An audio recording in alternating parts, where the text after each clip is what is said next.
ఒక పార్టీ నుండి ఇంకో పార్టీకి సిగ్గు లేకుండా వెళ్ళడం అనాలా, సిగ్గు లేకుండా తీసుకోవడం అనాలా? అది కూడా తప్పే కదా, అనైతికమే కదా. భయపెట్టి తీసుకోవడం నైతికం అవుతుందా? ఎవరు తీసుకున్నారు? ఎవరు వచ్చారు నిజంగా? వైసీపీ ఎవరు వచ్చారు? వాళ్ళంతటా వాళ్ళు వచ్చిన వాళ్ళకి కనీసం కండవా కూడా కప్పలేదే. ఎవరు వచ్చారు? వంశీ కానీ వీళ్ళు వచ్చిందేంటి? ఇండివిజువల్గా వెనకాల తిరిగారు కానీ పార్టీ చేర్చుకుందా? చేర్చుకోలేదే. బట్ 23 మంది ఎమ్మెల్యేలు వాళ్ళు చేర్చుకున్నారే. అట్లాగే వైఎస్ఆర్ కాంగ్రెస్ పార్టీ హయాంలోనే కొన్ని తప్పు చేశారు. ఏది? ఎలక్షన్ జరిగే టైంలో. ఇప్పుడు కూడా ఎలక్షన్ టైంలో కూడా కొన్ని తప్పులు జరుగుతున్నాయిగా, వీళ్ళ టైంలోనైనా సరే. అదే సందర్భంలో ఎలక్షన్ అయిపోయాక తెలుగుదేశం సక్సెస్ అయిన ప్రాంతాల్లో వాళ్ళు ఏం లాక్కోలేదు వైసీపీ వాళ్ళు.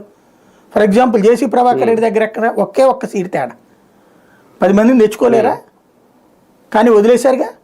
కొండపల్లి అట్లాగే నెక్ టు నెక్ ఇద్దరికి సమానం, నలుగురిని తెచ్చుకోలేరా? అధికారంలో ఉంది, తెచ్చుకోలేరా? మరి వదిలేశారే. అట్లాగే ఇంకొకటి కూడా మొత్తం అప్పుడు 8 ఏమో గెలిచారు మున్సిపాలిటీలు. కానీ మున్సిపాలిటీల్లో కార్పొరేషన్స్లో వల్ల కాలేదు, జిల్లా పరిషత్తుల వల్ల కాలేదు. మున్సిపాలిటీలో మాత్రం ఫస్ట్ ట్రిప్ 3, రెండో ట్రిప్ 2, మొత్తం 5 గెలిచారు. ఫస్ట్ ట్రిప్ 2, రెండోసారి 3, 5 గెలిచారు. ఈ 5 తెచ్చుకోలేదా వీళ్ళు? ప్రకాశం జిల్లాలో కూడా వచ్చింది.